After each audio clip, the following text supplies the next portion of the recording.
Hi guys, today I thought I'd show you all of my guitars and basses. I think it makes sense to do this in chronological order, so the order in which I got them throughout the years. Let's start with the first one.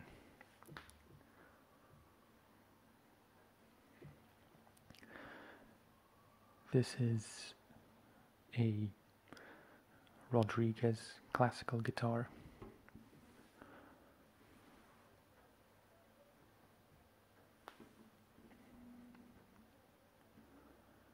I have no idea what it's made of. This is a guitar I used when I was learning, or when I was following the classical private lessons, which I took from when I was 7, I think, yeah, 7 till around 15. It's actually my second guitar, because before this one I had a model that was a size smaller, because I was still very much a kid. But that was, I think, a 3/4 sized guitar. That was a loud bump.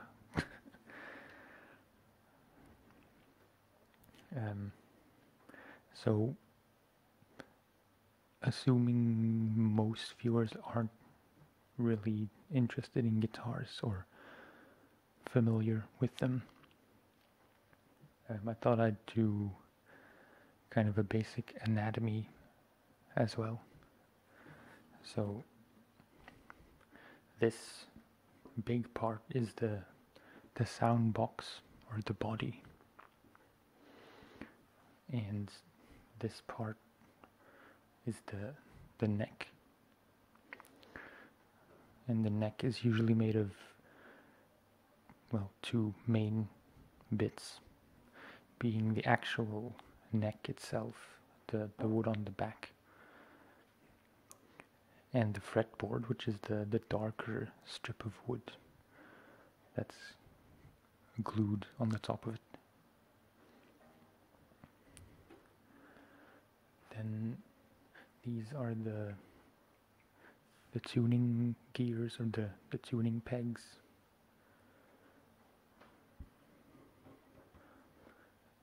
This white pale strip is the nut.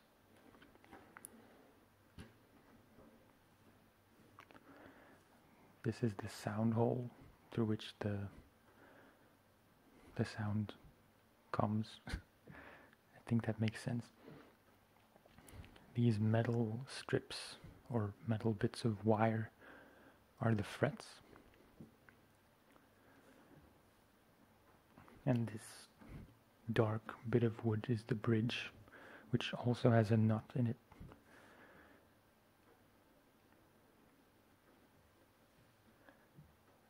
I think that's all that really matters. The strings, obviously, but I assume you knew that. I don't really play this guitar a lot anymore, but I don't really feel like I can ever get rid of it, because it's, well, I didn't buy it, my parents bought it for me, so I feel like I can't really sell it, because it would feel like cheating in a way. It's got a few nicks here and there, which my guitar teacher wasn't very happy about, because there's a big scratch or chip and some minor scuffs, and this really cool kind of weird discoloration. I don't know if it shows up on the camera, but it's like the lacquer has faded away, and it's kind of a weird effect. But yeah, I think that's all there is to say about this guitar. So without making too much noise,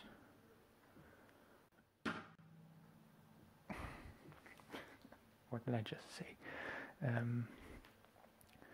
Next up would be this guy, if I can release it from the strap. This is my first and currently only electric guitar. It's an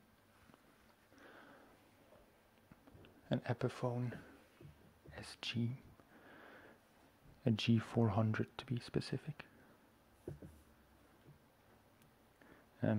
My mom got me this when I was 15, so I think you can see the link in the time when I started playing electric guitar and the time when I stopped playing classical guitar, because my interests were kind of shifting, both in musical taste and in general attitude, I guess.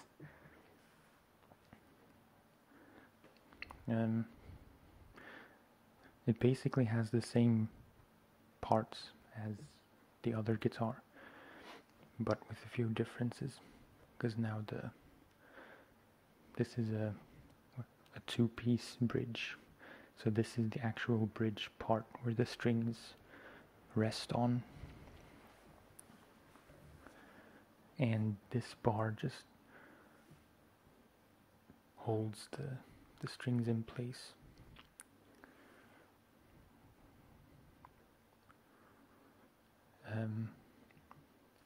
Since it's an electrical guitar, it has pickups too. That's these ones. They're essentially the microphones that pick up the vibration of the strings and convert it into an electrical signal, because they're essentially magnets. So they pull on the strings and that creates a magnetic field, or I'm not really sure of the details.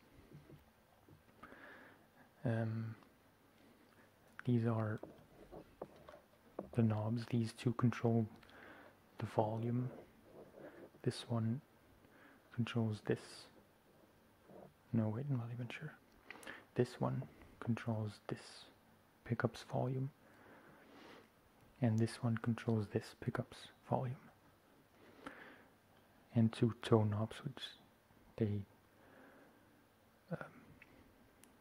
essentially they roll off the treble, so the higher frequencies, so the sound gets a bit darker and more muffled sometimes. And this is the switch that toggles between the pickups, so this one, both of them, and this one. And this is the scratch plate, which is, in my opinion, mainly an aesthetic thing, but it also helps prevent scratches on the body from your guitar pick or plectrum.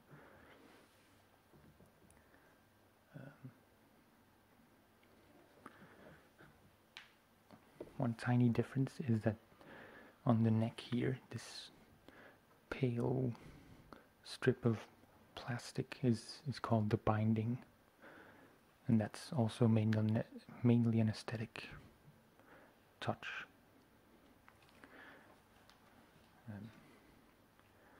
This is mahogany, and the neck is also made of mahogany, and the fretboard, this darker wood, is rosewood.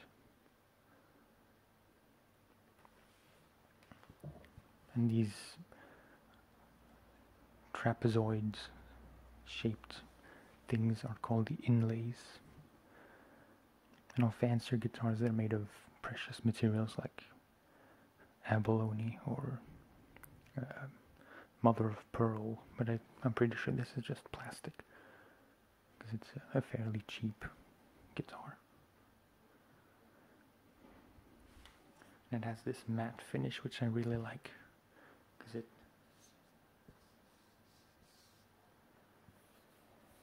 makes a really pleasant sound. And it feels nicer because it's not as sticky as a gloss finish. Oh, and this hole right here is where you plug in your cable, so to connect it to an amplifier.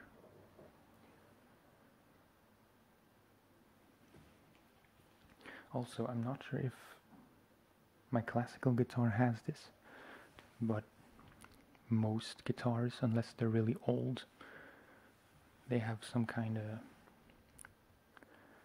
a metal bar that runs throughout the neck,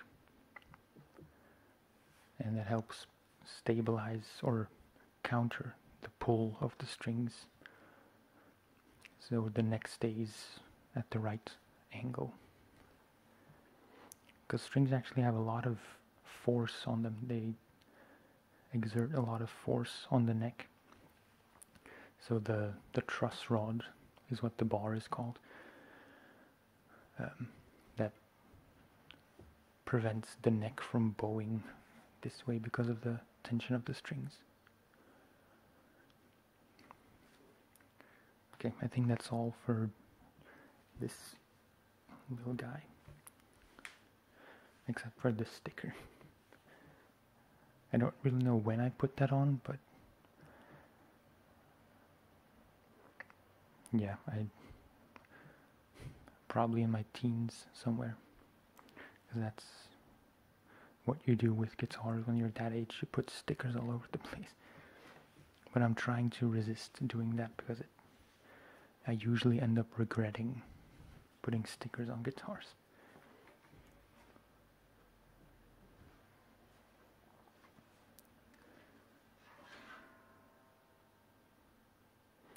Okay, I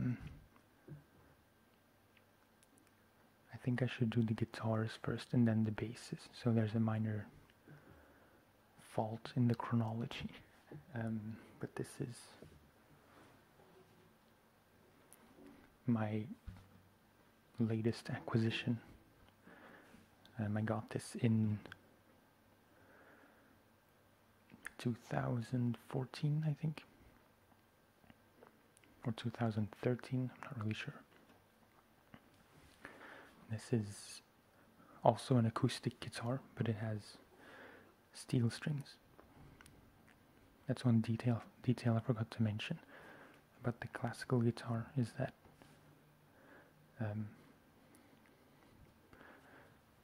with a steel string guitar, all strings are made of metal to get a certain kind of sound. But with the classical guitar, the three highest pitched strings are made of nylon, because it sounds, it gives it a warmer kind of sound, and it's not necessarily easier to play, but it feels a lot softer on the fingers. So back to this one. This is an Alvarez guitar. I think the model is an AJ80. It's a jumbo guitar, so it's fairly big compared to a standard acoustic.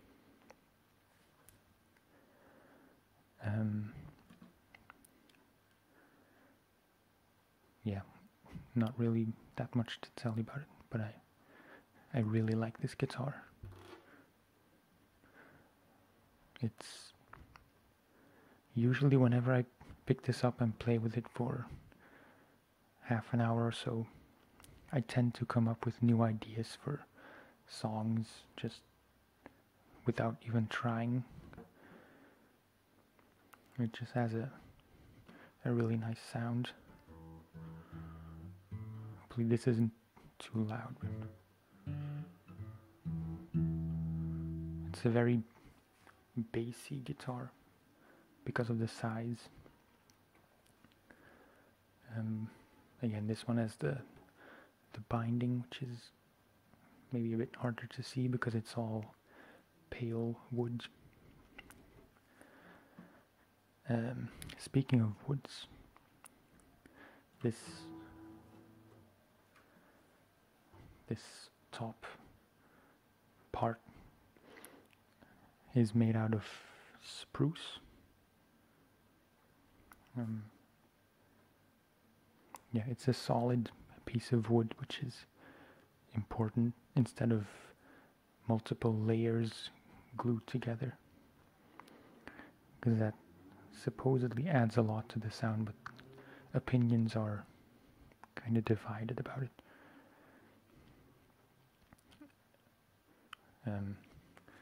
The sides and the back are made of maple, as well as the neck. But one difference is that the body has a gloss finish, so it's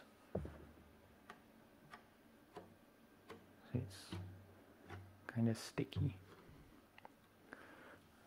but the neck is smooth, so there's no gloss finish on there, which I really like, because it makes it easier to play because your fingers don't stick to it as much.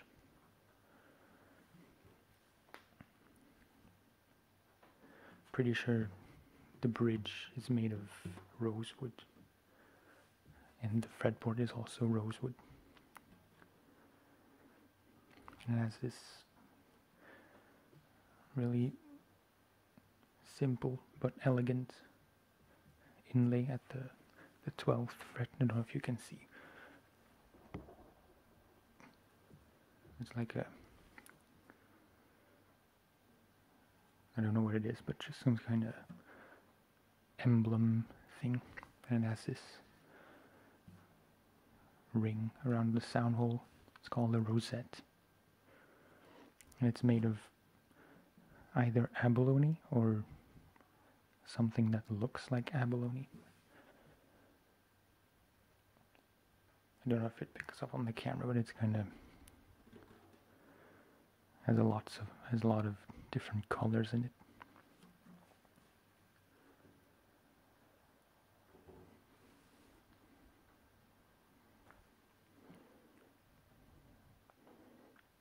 Again, has the scratch plate, which is fairly common on this kind of guitar. I don't think classical guitars ever have a scratch plate, because on classical guitars you tend to play with your fingers, while on a steel string acoustic you can play with a pick or with your fingers. So I tend to play mostly with my fingers, probably because I'm classically trained, I guess. It just feels a bit more natural to me.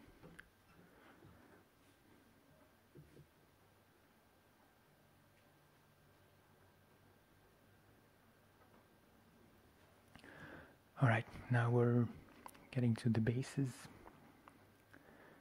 Sadly, I don't have my first bass anymore, because I sold it,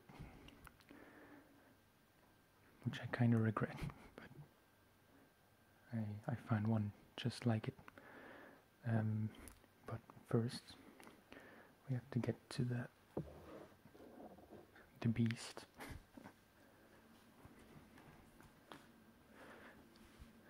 This is my 6-string bass. It's I hope I pronounced this correctly, Maruschek. They're a German company. German/Polish. And I had this bass custom made for me. So spec-wise, it's kind of interesting, I think, because it's not something I've ever seen before. So, a quick rundown. The body is made of two kinds of wood. So there's the top and the back. And the top is made of ash. And the back is made of alder. There's no real reason why I chose those wood. It's just I know a lot of basses I like are made out of those woods, and I couldn't decide, so I figured like I might as well get both. And I really wanted this kind of finish.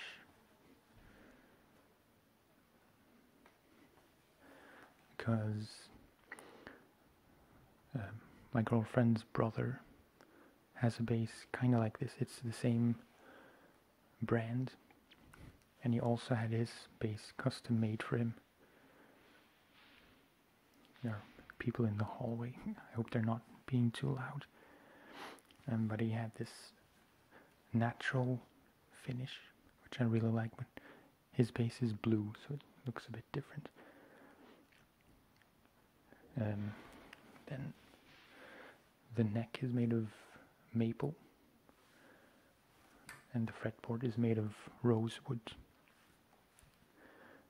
Pretty much all my guitars and basses have a rosewood fretboard, so I guess it's just kind of a, I don't know, not a habit, but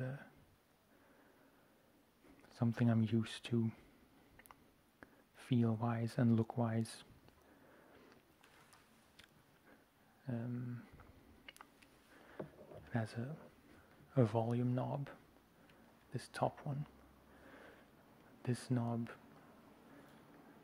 blends between the two pickups, so all the way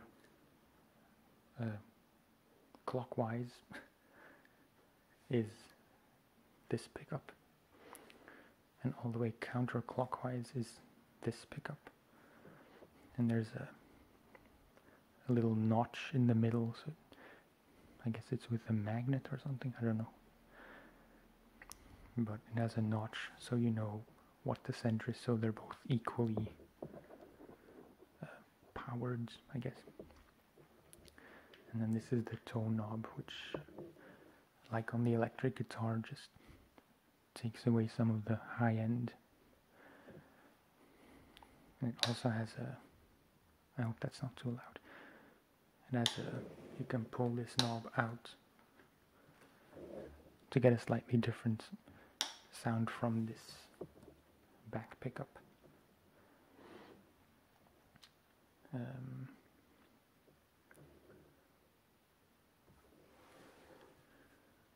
It has really nice tuners. They're kind of dirty, but I guess that's to be expected. This hairband, it kind of mutes some of the excess noise you get from the strings, so they're a bit more clean and quiet and not so, yeah, I don't know how to explain it, but it takes away some of the overtones which you don't want, or which I don't want anyway. And then these bridge pieces are a bit special because they're all separate pieces. I think it's called a monorail bridge, or monorail bridges. And the reason I had to take those is that I wanted a particular string spacing, so the distance between the strings.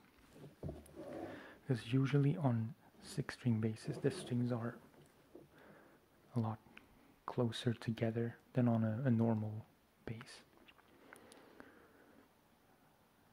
But I kind of wanted the feel of a 4-string bass, but with 6 strings. But they didn't have a one-piece bridge that had that string spacing. It's 18 millimeters, if I'm not mistaken.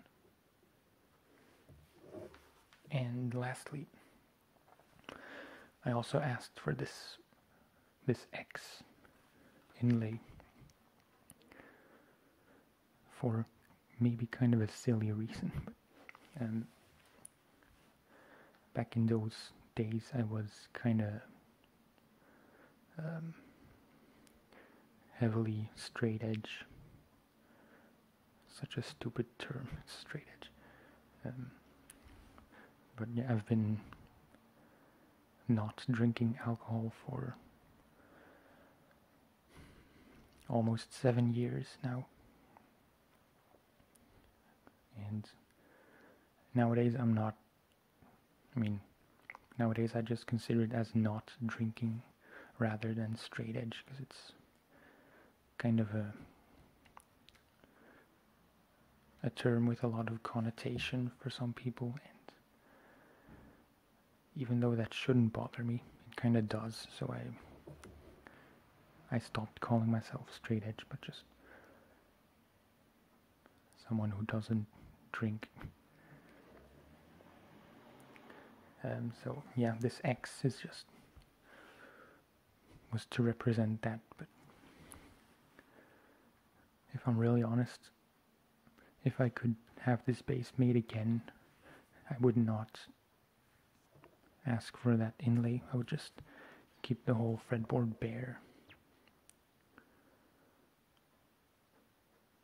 Because if you remember the electric guitar that has the white plastic inlays, this bass has none of that except for the X.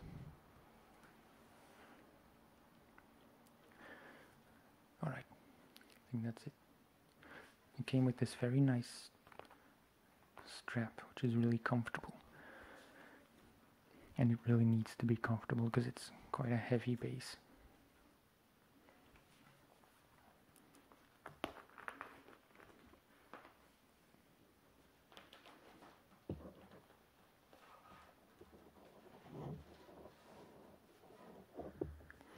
And lastly, but certainly not least,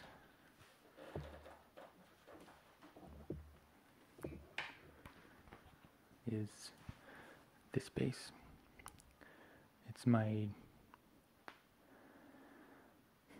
I wouldn't say it's my go-to bass at the moment, but it's definitely the one I've been playing the most in the last 2 years. It's a Squire vintage modified from 2010 apparently, judging by the serial number. But I got it in, I think it was 2014. And this is pretty much exactly the same as the first bass I ever had, except that one was white with the black pickguard, and this one is kind of an amber honey type color with the natural finish. Well, kind of natural, but it's see-through, so you can see the grains of the wood.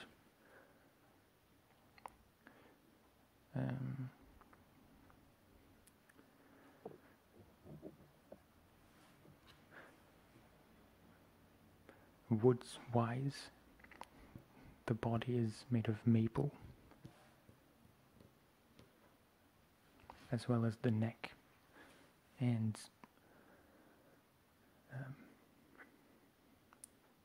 rather than it being two pieces of wood, so the neck wood and the fretboard wood, this neck is just one piece of maple with essentially no fretboard, because it's the same, it's all one piece. It has this, it's called a skunk stripe on the back, and that's where the truss rod is inserted. It's a really cheap bass, but it sounds so good. Even my bass teacher at school, he was very surprised how good it sounded, considering it's so cheap. Well, maybe not cheap, but very affordable.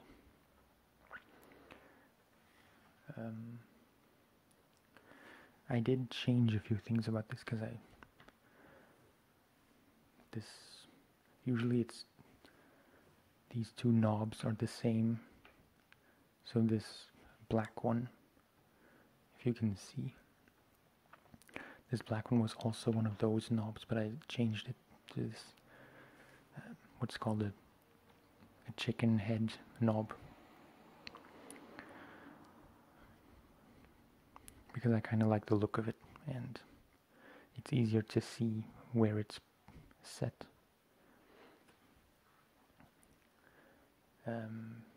There used to be a sticker of The Witcher 3 on here, but I took it off because, like I said, stickers kind of get old.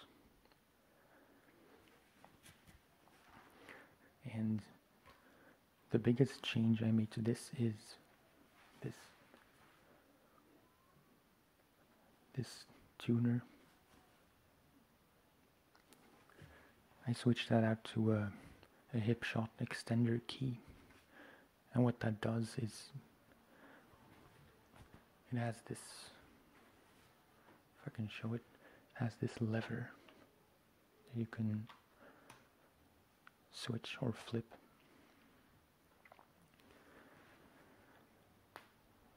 And what it does is it allows for easier drop tuning, because now this thickest string is tuned to an E. I don't know if you can hear that, but if I flip the lever, it's tuned down to a D. Again, I don't know if you can hear it, but I'll play a lot of stuff in drop D, and that just makes it a lot easier to go back and forth between standard tuning and drop D.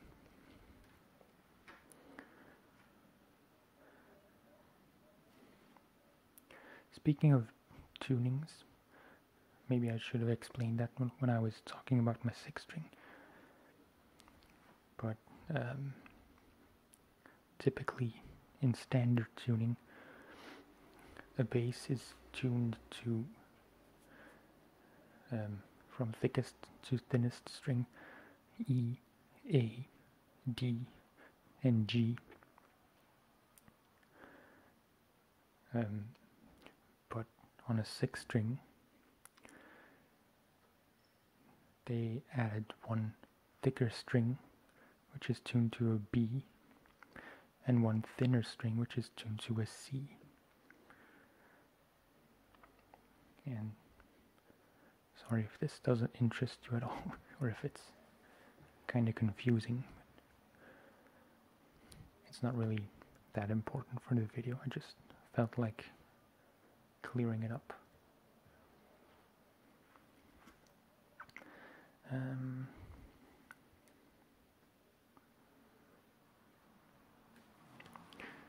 Yeah, I mean, I don't really know what else to talk about. Trying to think if I skipped over any essential pieces of information. But I don't think I did.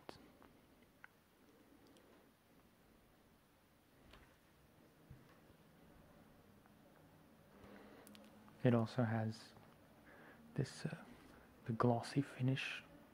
You can probably tell from the reflection.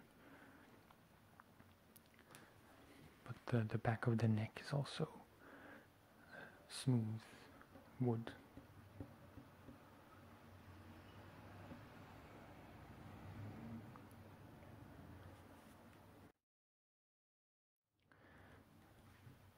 I'm thinking of doing a video of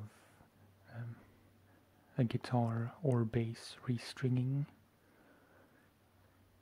because I should probably replace the strings on most, if not all, of my guitars or basses. So that might be something I can do, is a soft-spoken guitar restring video / tutorial.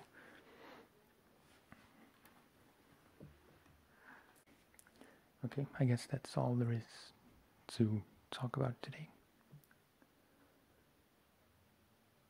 I do have one other guitar, but it's up for sale and it's really not that good, so I don't really want to discuss it because I'm not going to have it for much longer. I'll put a link in the description to my other YouTube channel, which is where I post music covers of various songs I like to play. And I'll also put a link to my SoundCloud page where I upload songs I made myself.